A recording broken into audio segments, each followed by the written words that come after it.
It's not your talent show here. It needs to work. Design needs to work. It needs to be functional. Sometimes I feel like it's all about just who's shouting the loudest, who's shocking the most, and who's saying the most absurd thing. Every brand is trying to be funny. Nobody cares about their archetype. Nobody cares about the ethos of their own brand. Yeah. Everyone wants to be like shockingly funny. And after a point, it becomes like very boring. No better marketing than your product itself. Yeah. So the product needs to be good. Once you have that, then being anything honest on top of it, it's not a rocket science. People need to be patient, man. Like the people who are taking calls on these kind of things, they need to be patient. Don't think like, marketing is like a magic button you press and suddenly everything happens around it. It takes time. It had become a verb after a point, and it was all because it was a genuine effort. We were not trying to compete with anybody. We were trying to collaborate with other folks. Even Dunzo, for that matter, it was not just Dunzo, it is a verb that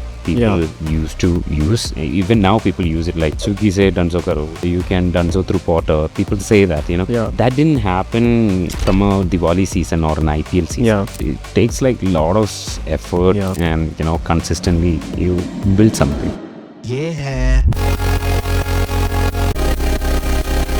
Groundbreakin.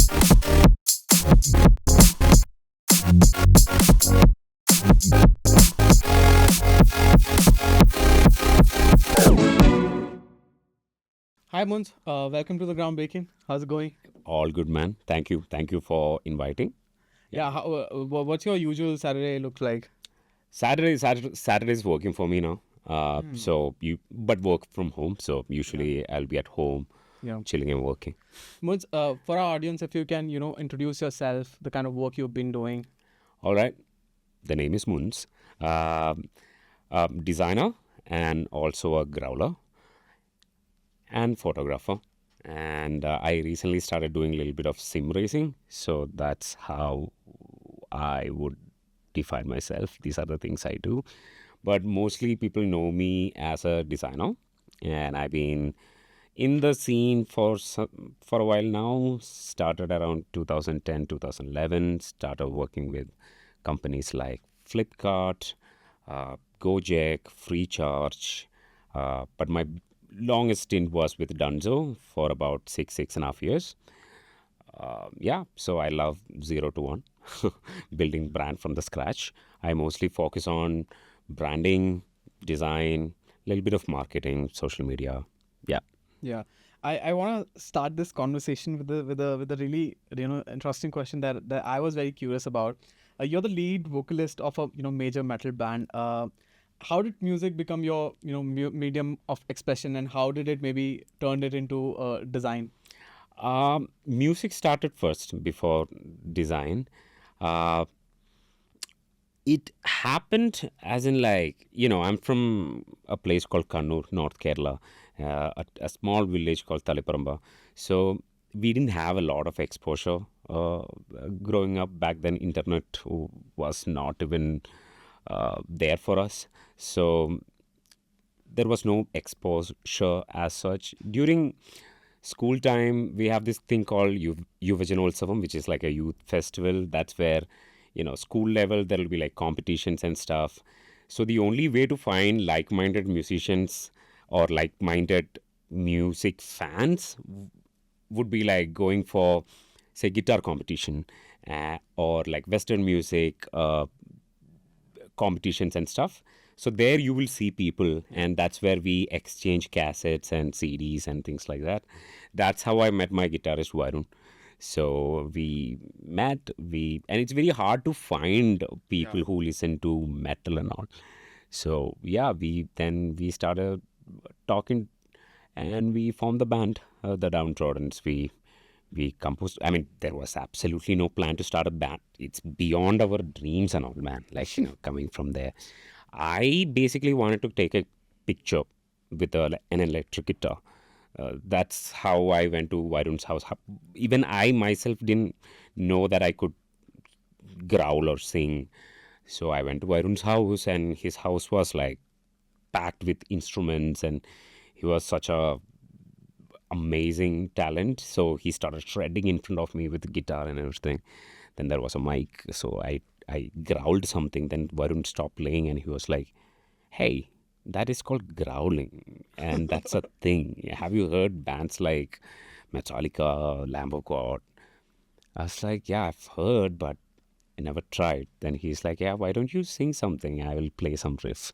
And that's how we formed the band. Then so the thing is that there was no plan to create or start a band or anything. So when we started writing, like whatever there was in our head started coming into lyrics. We started coming into the form of that kind of music. Yeah, so then whatever the song we have written was, in the early days especially, was like something which we always wanted to say it out loud. Yeah. And metal is the right channel for it because it's aggressive. It's very aggressive. And I after started writing the lyrics and started singing, I realized I have this much aggression in me, and yeah, that's how I started expressing myself. That continues even now. When we write music, we talk about the things that we are not really happy with, or like something we are feeling inside. So we don't have to look for content outside. Yeah. Because we are in India, Yeah. and it's all around us. Yeah. So you just look around and write lyrics many and music. stories, Yeah. Yeah. How did design happen? You mentioned that you were also a photographer. Yeah. I started my career as a photographer. I came to Bangalore because a couple of my guys in the band, my bandmates, they got campus placement here in Bangalore. Then they moved to Bangalore. Then I'm like, I also have to move to Bangalore.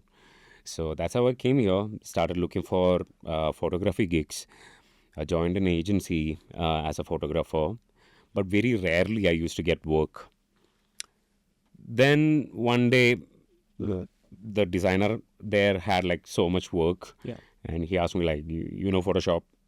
I said, I know how to put my logo on a photograph, and I know how to color correct the photos. Yeah. He's like, that's all you need to know. Then yeah, that's how I started design.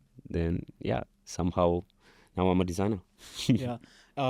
Absolutely. Love the kind of work you're doing at First Club. Personally using that product for a bit Oh. now. Tell us about that. Oh, First Club, it's been a year since I have started working there. One of the early dude to join there. Yeah, man, like, see, for me, since I was there in Dunzo for 6.5 years, I honestly didn't want to go to another QCOM platform and do the same thing over again. But the CEO, Ayyappan, when we met, the kind of mission and the vision he had was, I felt like Dunzo itself. Like, at that time, joining Dunzo felt like a movement because it was first of all, it was a new concept at that time. And it actually helped people, as in genuinely. I felt like helping people. Obviously, like the money and fame and everything comes with it is fun, but along with it, if you are able to help people, that's a great bonus, right? So that's how I felt when I was working with Dunzo. Then after that, when Ayyappan called me to First Club, felt the same. He said there is a problem here. Like getting good food, good ingredients feels like such a big task. Yeah. How can we make it accessible for people? And make sure that this becomes like the standard going forward. Yeah. And that excites me a lot even now, because how QCOM is now in India, right? It's like a bloodbath kind Yeah. It's been a dirty category. game for sure. Yeah. Like so many big players. So it doesn't make sense any of the players to come and disrupt that area. But and I thought Ayyappan's passion can actually do that, like put like a dent there in that category. And that's exactly what we are doing now also. Yeah. Right. It's not about getting all of the users out there. It's about finding the people who really care about good food and good ingredients and high quality food. like groceries. I mean, especially even for me, like now that I'm 36, I understand Yeah. why these kind of thing matters, right? It's also the curation of different brands that are doing good Absolutely. stuff. Yeah, yeah. So rather than charging brands to come on your platform, it could also be like a curation where, hey, you're building something interesting. Why can't we? Absolutely. So I think this is more customer first than how Always, yeah. other Yeah, yeah. QComs are So doing. we basically like I remember the first 3-4 months of First Light. It was just about tasting. We all sit together, get all these brands. We just sit, do like bunch of tests, b- blind tests, and different kinds of tasting. And if if we are not bringing this to our family, we won't bring this to Yeah. our customers as Yeah. well. That's how First Club is. Even now, office time is actually fun because it's mostly eating and tasting and figuring out like new brands, Yeah. and it's fascinating for me. Even after working for about a year here in First Club, even now every day feels like an adventure finding like new brands. I didn't even know there is something called healthy sodas. Yeah. I thought like sodas are always unhealthy. Yeah. I'm discovering that now. I didn't know dosa batter can be like this healthy and tasty at the same time. I didn't know snacks can be healthy. I always thought snacks and indulgence needs to be a compromise somewhere. Yeah. If it's healthy, it won't be tasty. Yeah. All right, but I was wrong. I was I was absolutely wrong. So yeah, First Club is fun. Yeah, coming back to the same category after spending so much time there Yeah. still feels very fresh because First Club has that mission statement. Yeah. Yeah. What you talked about, I mean, you spent so much time, building Dunzo, and you were kind of leading the brand there. Uh, Tell me about the revolution sort of Dunzo brought, right? I mean, considering the company doesn't exist, I mean, the name still stays, right? Yeah, Whenever you are sending some goods to someone, you just say that, Dunzo it to me. yeah. So just maybe, go take us through as to how did you kind of build that, revolution? So revolution, like whatever we have done at Dunzo, taking a step back, it was basically a byproduct of our happiness because our CEO Kabir, he built such a great culture, at least for the design and the brand and for the creative people. He built such a beautiful culture, and we whatever the work we have done there was like a byproduct of it, to be very honest.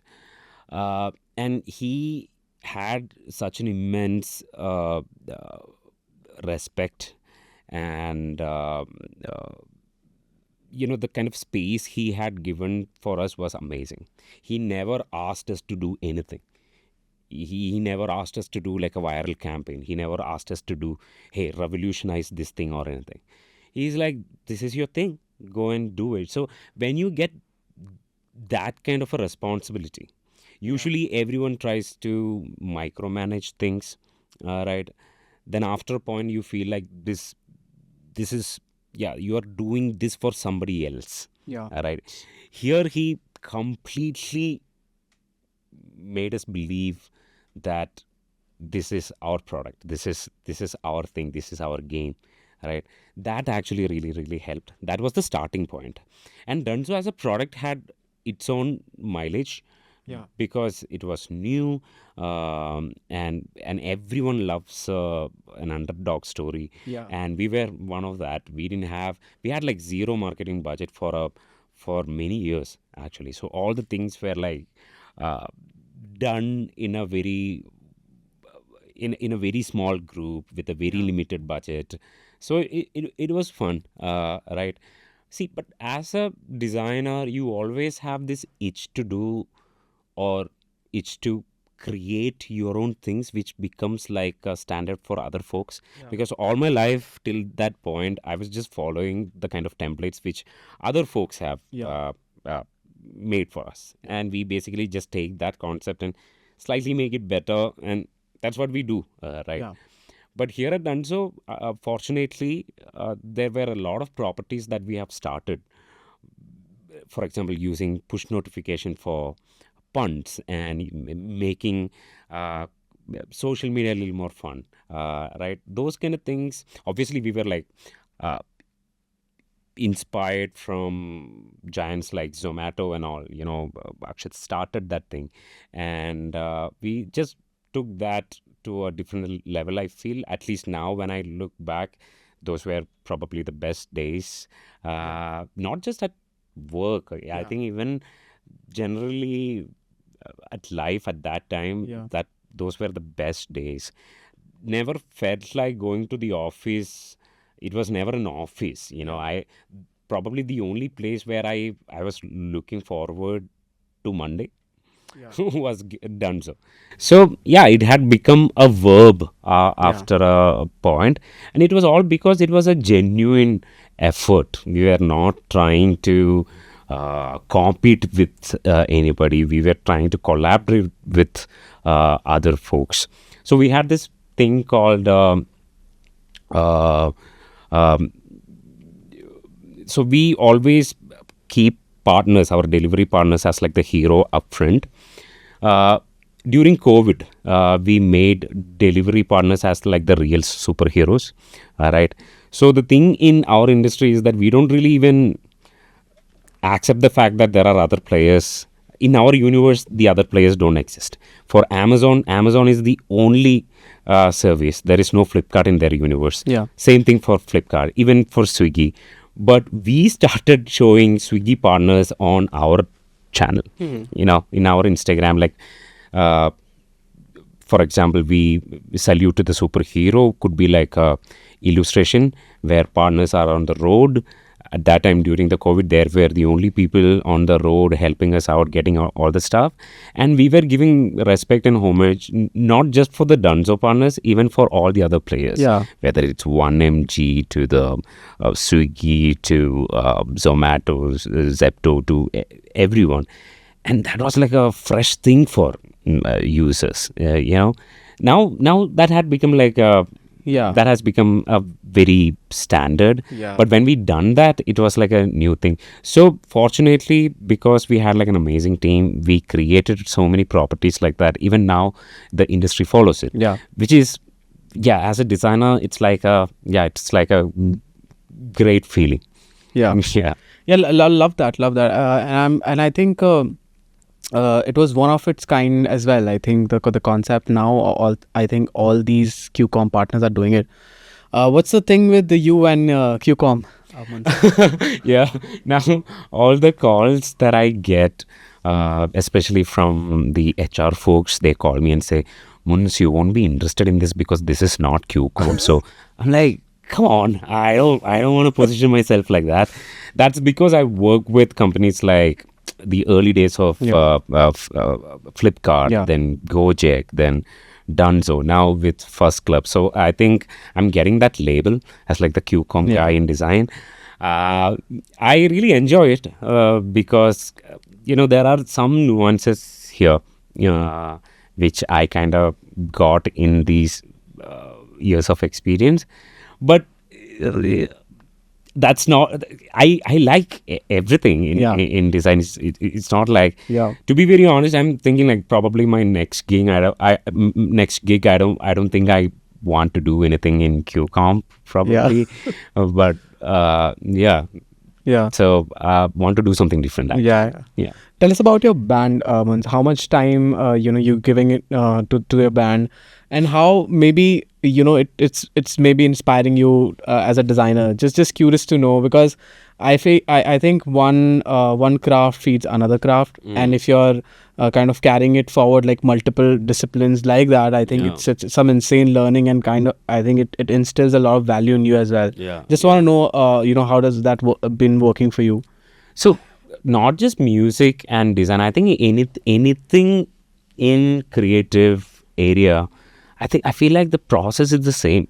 For example, even this podcast, right? Like how you would go about it. It's exactly how it is when it comes to the design or music, right? It's about you having a spark in your head, right? Now you want to give some kind of a form to it. Yeah. Right. So even if you break down music, there are like multiple departments there. So you have a idea sometimes that comes out as a lyric, or sometimes it comes as like a riff, or it comes as like a soundscape. Right. Similarly, design also, you have something in your head and you want to give like some shape and form so that the other person can feel it. Music is also just like that. Yeah. But the only difference for me in my context, okay, I'm not generalizing this, but in my context, music doesn't have like a agenda as such, because we do this for ourselves. When we write music, we don't really think about the selling part of it. We don't really write music for our fans, or we don't really write music for the trend. We don't really do that. So there is no agenda as such. But I can't really do that with design. At least the design that I do, I design for companies and organizations and startups and things like that, for people. So there is an agenda there. Something needs to be sold. It needs to function in certain way. So that's the only difference I see. But the process is almost the same. Right? You creating it. It's there in your head. You're communicating that idea with somebody else, and they are getting it. And because I'm not just a individual contributor, I usually work with like bunch of people like me. So yeah, that process is always the same. So, and I really, really enjoys that, because you say something, the other person says something, then there is a jam, then we together we build something, and from there we get another idea, then we shape it. Then we finally, there is something tangible you can touch and feel. Right? Music is also just like that. Design is also just like that. Anything creative is just like that. So I really love that process. And I don't see, sometimes people ask me like, how you shift from music to design? It's not very different. So it's the same. So that way I'm very comfortable. Yeah. Yeah, I mean that's I find it very rare in people. I feel in order to do stuff like your work and working towards an objective, I think not a lot of people can still pursue to feed their soul. I think that's something can be really amazing. To absolutely, that can be amazing. And I think creative people need signaling. Like we need a lot of signals, whether good or bad. And what else is the best way to create something and get signals, right? Whether it's good or bad. So I love that. And in it, it's like when you create something and when you don't get that kind of a signal, sometimes it goes neutral also. That time you get frustrated. Otherwise, good or bad, it's always really, really enjoyable. So when you design something, and it works, nothing like that. Right? It for a normal eye, it could look like, hey, what is this? But there is an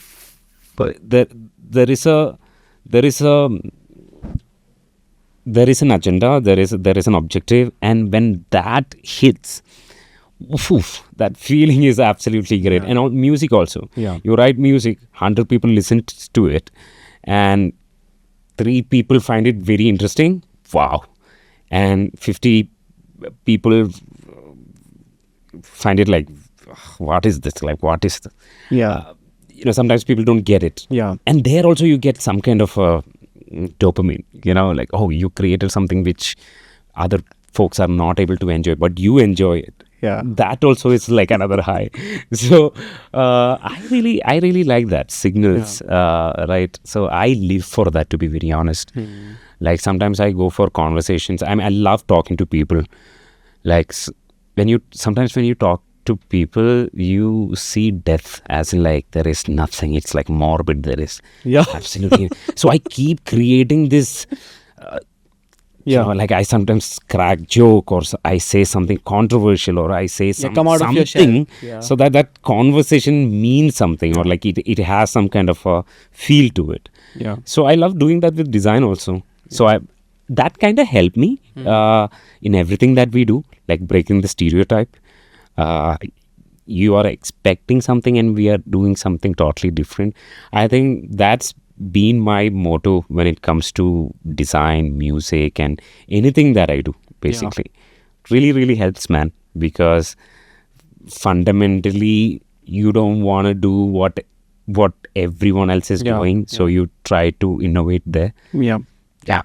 I mean, I'm absolutely love that take and that mindset, Munz. I also would like to know from you. You're sitting as someone who's shaping the brand, right? A lot of times, you can have personal views, but maybe that's not aligning the objective. How are you making sure that it's doing justice for the brand, and at the same time kind of have your values as well? Or you think sometimes you mold your values in order to do the work on the objectives? As I think when it comes to design, see, when I say design, I don't mean to say all kinds of design. I'm just talking about the kind of design I'm doing. I'm working for a company, for a marketing team or a creative team or a brand team, and obviously there is an objective. And if that is not getting satisfied, I don't know, because this is not an art competition. This is so I sometimes really separate my artist and the person that me as a person working there. So I try to separate it. That helps me a lot, right? Because sometimes in the early days especially, it was tough for me, because I used to take everything so personally, because that's how I create music also. Then I started doing the same thing with design as well. It was not really working, because it takes like a lot of energy to create something, and when my intention was just to put myself in it, rather than making sure that is working. Then later I got that understanding that, hey, this is not just about you. Of course this is about you as well, but at the same time, it's not your talent show here, right? It needs to work. Design needs to work. It needs to be functional, right? So I try to take myself slightly out of it, and I try to come up with like a sweet spot between this and that. What do you think about the landscape of new brands that are coming up? Brand building culture in general, that's happening around. What are your thoughts? In the current days, I understand I understand why certain things needs to be in certain way, but I also think like we all have, as creative people, we have responsibility as well. Now it is, sometimes I feel like it's all about just who's shouting the loudest, like who's shocking the most, and who's saying the most absurd thing, right? Shock value is the only thing. Like some of the campaigns that I see, like it's so crazy. Like I forgot the precise campaign, but that breast cancer thing, it shocked me. I was like, how can you fuck with people like that? So those kind of things, I think we need to calm down a little bit, right? For example, like say IPL, right? During IPL, you cover the corner of the TV where they show their watermark of the brand when they add. So you cover that brand logo, or you cut the last product window.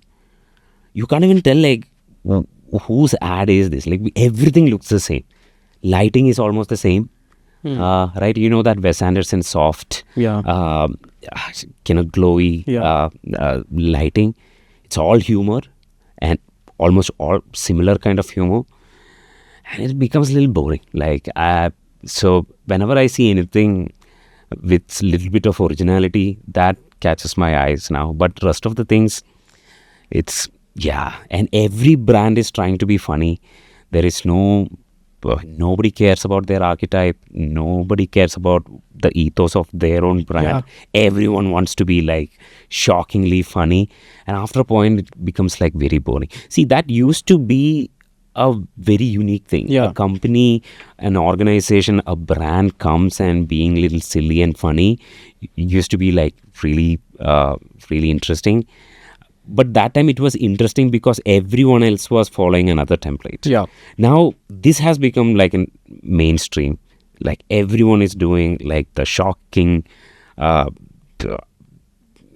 crazy, funny, all of that thing. That has become like a very mainstream thing.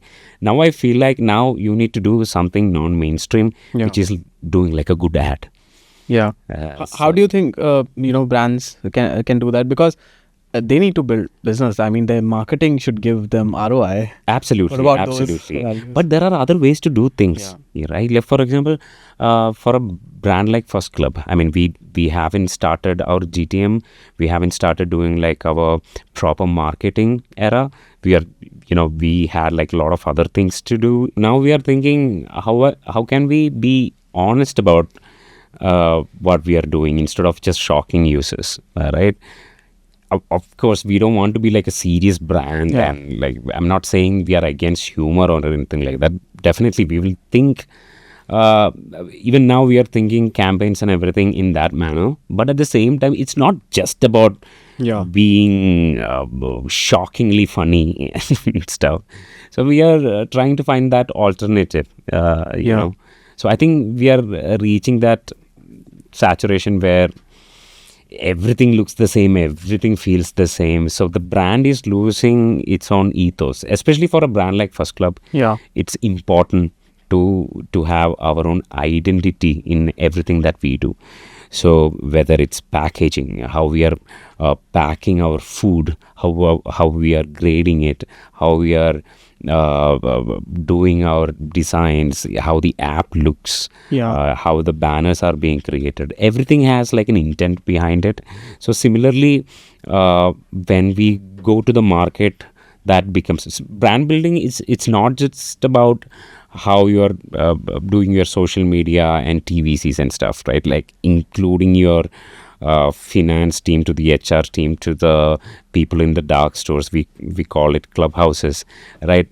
Even your delivery partner, everything is brand at the end of the day. So you invest in all of these areas, not just in one place. The problem currently, what I see is that your ads and your marketing say something, and when you're actually using the product and or the service, it feels different. So that's like a big gap. Your ad is as good as the creative agency that you're associating with, but that doesn't reflect on your product. That's a big gap. Right. So first of all, your product needs to be honest and decent at least. Then you add flavor on top of it. So when you're adding that flavor on top of it, how can you bring authenticity? You see, everyone says all of this thing, right? Like, being authentic, being true to your brand and everything. But you end up doing, they are doing it, or let us do this, or this is trending now, so let's do that. To always coming to that. It's maybe a lot of times I felt that business pushes them a lot to kind of do things. How do you think it needs to be managed, and how it's getting managed, do you think? Everyone, at least except Dunzo, most of the product and the companies that I work with, everyone need results, and they need results now. So it's not really a brand building, it's like a brand shout out. Right? The problem with that is that you are not making anything memorable. It just comes and goes. Because just like the IPL ads I was talking about, you see all of that, you laugh and you forget about that brand. Right? So how can you make impact with it is the question. But the founders and the people who are really taking the calls, they need to understand brand building is not just an IPL season. Brand building is not just Diwali season. Brand building is not just doing like the most absurd thing out there, right? People need to actually feel it. Like, first of all, there is no better marketing than your product itself. So the product needs to be good. Once you have that, then being anything honest on top of it, it's not a rocket science, right? But people need to be patient, man. Like the people who are taking calls on these kind of things, they need to be patient. Don't think like, marketing is like a magic button Yeah. You press and suddenly everything, happens around it. It takes time. I know the business reasoning behind why everyone is rushing, but if you want to have like a great brand in a long run, it takes time. Even Dunzo, for that matter, it was not, just Dunzo. It is a verb that people used to use. Even now, people use it. Like, even to me, people say, I use it all the time. Yeah, Swiggy se Dunzo karo. Yeah. You can Dunzo through Porter. People say that, Yeah. that didn't happen from a Diwali season or an IPL season. Yeah. It takes like a lot of effort, Yeah. and consistently you build something. Do you think this term is gonna die eventually? Like Dunzoing it? Yeah, I think bunch of interns in my team don't even know what just Dunzo it mean. Like that. Obviously, it's inevitable. It will definitely happen. But I'm so honored and humble to see the impact. Dunzo been wrapped for the last 2 years, 3 years. Even Does it now, feel people like, talk. Even people even now talk about it, which is a great feeling. Yeah. But you wouldn't know when you're building it. But now when I look back, obviously, like, wow. Yeah. Okay. I'm really curious to know what went right with, like, can you list maybe 3 things that went right with that brand, and do you think that that these 3 things could make any brand impactful? The time is also different, to be very honest. Reels was not even a thing when we started, and algorithm was not this crazy when we were doing it, and we found our own, like an authentic tone of voice. We got that, and we started focusing there, and we started doing a lot of small things which actually helped us building that thing. Being honest was one of the things that we have done in everything. It could be, we were not self-obsessed by ourselves when it comes to Dunzo. Dunzo never had this tone that we are the best service in the world. Right? None of the other player exist. We always been very self-aware with whoever we were at that time. That actually really helped, right? And when we make like a very relatable content for people, and it was new to people, some nuances which you don't see brands addressing and talking about. We started talking that. We started, our archetype was everyman, and we really believed in it. And we knew, hey, this copy is not us, that copy is us, or maybe this design is not us. That we knew. That actually really helped. And when you push against the tide, there is some kind of authenticity you get. Like, there are 5 brands out there doing same thing, and we take a different route from there. There are situations when there is something going on in the industry, something is trending, and you have to react to it. But how you would approach can be different, instead of just following the same template. That we have always tried. We started making things very relatable for users. That really helped. And also, like, for example, when we were at that time, 2018, 19 time, bringing a mascot was not even a thing. Like, imagine I'm going to a brand and I'm pitching that, hey, we will build a universe of mascots, and not even one. Like, we will have like bunch of mascots, and they will interact and they will make stories, and people will be like, are you crazy? At that time, that time we were like, you're talking about something like Onida. Are you talking about like an Amul girl? That's like a dead thing. Don't even think about that. That's how usually how the business folks would say. But when we spoke to Kabir about this, he was like, yeah, man, like, whatever you guys want to do, like, try it out. So we had that space to try out things. Now, brands are so scared of trying out anything new other than the trend or the things that can get you viral. For example, I would love to see like a long format or long form content from a brand. Can't really see it, right? Why? Because the norm is that the attention span is going very low. So your first, it used to be like the first 5 seconds. Now it's 3 seconds. Now it's 2 seconds. Now it's like your first, that microsecond. You need to have the hook and everything. I get it. That is the norm. That is what's working. We get it. But have you ever tried doing something else and see like, whether people are appreciating it or not? It's very obvious, right? When everyone is doing the same thing, you doing something else, that might feel fresh for users. Yeah. But if your intention is only those likes and shares and engagement, then maybe not. But if you're building a brand for the long run, then you should try all of this thing. So coming back to the point, one is like being very honest.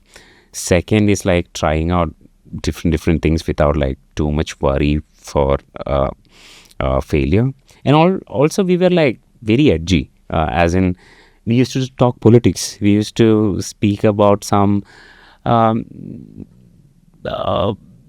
like not so easy things to talk about. For example, I remember one of our Diwali post was about how animals are getting like fucked up during Diwali. Yeah. Right. We even had a illustration where animals are celebrating Diwali by cracking firecrackers and everything, and humans are like animals on the street, like puking and dying and everything, and animals are looking at it and making fun of all these humans. Like, I don't know whether that's something, I mean, because of our political like the situation right now, I don't know whether brands can actually do it, but we done it. We had like backlashes. We even had like boycott Dunzo campaign happening. But because of the Diwali, because of these this specific Diwali post itself, like people went so deep into it, found out that the creator, the illustrator who done the work is actually a Muslim boy, and they even made like a scene about that. But even when this thing was happening, the team, the leadership actually backed us up, right? And they were like, it's okay, it's fine, people are getting disturbed, it's okay. But because we have a message to share, and sometimes that will be disturbing, and that's okay, right?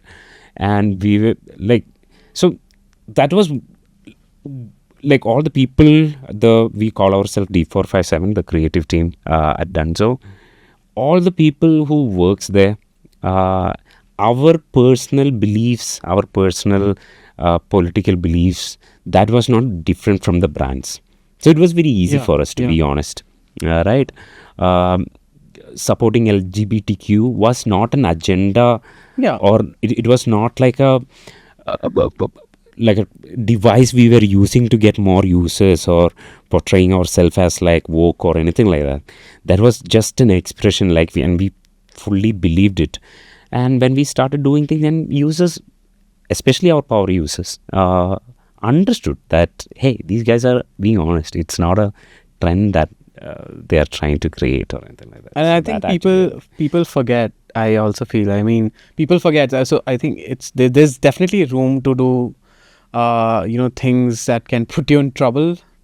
I think. I mean, what I'm trying to say is, being bold. Yeah. Right. I think that's also what's been missing. It comes with a price, though. Like, I mean, I don't know, man. If you talk to the creative directors worked at Tanishq, might have like a different opinion, but it has a price to pay. But that's how you build a great brand, man. Like people remember. People forget at the same time. People also remember the brands who stood up, and brands who has a real authentic voice, right? So so what do you think? Okay, so if I'm starting say a socks brand tomorrow, right, what according to you should be like a 1 year plan to kind of kick it off? And build a brand, or do you think we should solely just focus on bringing customers? How would you do it if you need would consult a founder? So what I would say, that's exactly what we have done with First Club also. Right? We need to focus on the service and the product. That's the first marketing that you do. Right? If you are sorted there, everything else comes a little easy. Right? So definitely I will focus on bringing quality customers who can actually be our walking, talking billboards. Right? That's what I would do. Make sure your services or your product it's with utmost quality. If you are the only player, then you don't have to worry too much about it. Yeah. If you are the only socks factory or the company in India, then whatever, right? You are the only option. But that's not the case most of the time when you are starting a brand. Right? Yeah. There are other players. Yeah. So you need to give hundreds and thousands of reasons for them to switch from their current brand or current service or product or whatever to switch to you. So you need to give those reasons. That reasons can't be marketing, man. I don't know, like very rarely I hear people say the product is shit, but their marketing is great, so I'm using it. Usually people don't say that, right? It's always the other way.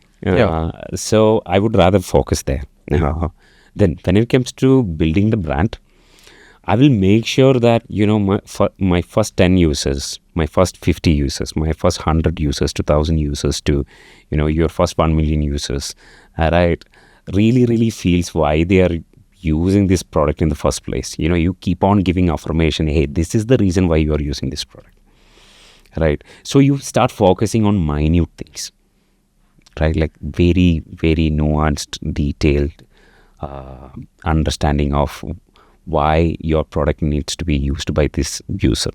So if you can actually list out all these things, for example, socks brand, right? I would rather sit with the founder, understand why this product matters. There could be like different answers also. They can come back to you and say, my product is not any different from other players. Actually, my product is actually subpar to the other things. So if we have that honest conversation and understanding of that brand, then we know what to do. If the founder is like coming and telling you, hey, my product is actually shit, I want marketing and brands to make a difference, then it's very clear. Then you don't have to pretend. Then it's easy. But sometimes what happens is that conversation never happens. We all believe that this is the best product in the world, and we try to work around it, and that usually never works out. Right. I've also been seeing a culture of marketing not getting involved with product. It's in fact other way around. Like they don't want to talk to each other. Is that common? Sad. It is in a way, because everyone thinks that every function has like a different goal. Technically, it doesn't. Again, like, your office admin to the HR team, to the finance, to the marketing, to the product, to any team, we all have one goal, like we just have one goal. So if you understand that properly, then that removes a lot of unnecessary noise and, for example, creatives are always fighting with marketing. Marketing is always fighting with the category team and so on. But once we understand, hey, why everyone needs to get into everything and why we need to work together as like one team, then it becomes a little easy, right? Like for example, I'm at Dunzo. I'm sorry for keep going back to Dunzo, but it's a great case study to talk about. So there, what happened was, all my life I've been fighting. Till that point, I was fighting. Sometimes I'm part of marketing team. And my main key role area is like go and fight with the design team and the creative team. Sometimes I'm part of design team and creative team. And my thing is like to go and fight, protect the team, protect the brand and everything. So I'm like, come on, like we are in like 2020, like, we don't have to pretend anymore. Like, at this point in our career, I don't think this silly fights and everything is like making any difference. So that's what we have done at Dunzo. We didn't have like a separate marketing team, separate brand team, separate creative team. It was just one team called D457, which is like the brand team. So the brief also comes from the same team. Approval happens in the same team, right? So when I'm having a conversation with a marketing person, he or she sits and listens why I'm saying certain things, because her goal, my goal is the same. Yeah. So there is no ego as such. Yeah. Right? Same, vice versa also. Like, we argue, we fight a lot for getting our idea out there. But the moment the other person understand, okay, this is where they are coming from, this is the reason why they are doing it, this is the intention behind it, then it was just about making that better. And brand at Dunzo, we fully believe that everything is brand. All right, everything is brand. Even your partner is brand, your investors are your brand, everything is brand. So I was in a very privileged position where I could walk into any meeting room and give my 2 cents there, and people listen to it, whether it's product design to the marketing to an investor deck to the way we are sending SMS to the user. Everything was brand. And everyone understood why that is important, because it started showing that. As a result, sometimes users are pissed off with our service. Hey, I didn't get this on time. Hey, you guys missed this for the second time. But they are less pissed off because they love our brand. Right? So people understood that it's like a business goal itself. Building a brand is like, it's actually showing in numbers. So it helped us. Oh, any favorite brands that you've been using or like enjoying seeing their stuff recently? So some of the things which Duolingo was doing, like with the mascot, that whatever the stuff they are doing, right? I mean, what they've been doing, we wanted to do those kind of things with Dunzo mascots also, and I feel like that was a lost opportunity because we couldn't take it to that level. That's also because we always worked with a very limited budget. Marketing is not like a place where we were pumping money there. So when I see some of the Duolingo thing, not at this point, but what they've been doing, that obviously, and some of the new things, for example, the latest ads that Swiggy Crew was doing, very interesting. I really like that. Even the product placement is really interesting. It is. I mean, both are related to how some of the things we wanted to do at Dunzo and we couldn't do it, to be very honest. But apart from that, not really. Like some of the campaigns that I see, I'm not talking about like main TVC campaigns and stuff, but some of these offers and Diwali sales and everything coming out recently. I recently saw somebody doing like a screwed up sale or something like it's a screw sale or something like that. Like, and we were discussing in our team that we are officially ran out of names for campaigns. My God. So man. So it even now, like, if they are following any template out there, even if it's like funny and interesting and everything, it feels okay. That's a brand trying to be funny. Okay, nice. Okay, let's move on. That's the feeling I get. When a brand is being like very genuine about something, I stop it and watch it. So I rarely see that these days. I think that's a way to go. Just, I think, be yourself and just try to just try stuff. I think that's what I mean, as you said that you maybe wanted to do some things at this brand, but it was great to see the other brand doing it after maybe a decade. Which is a great affirmation from a creative. I like some of the things which Akshay Kalpa is doing, like you're being absolutely on point.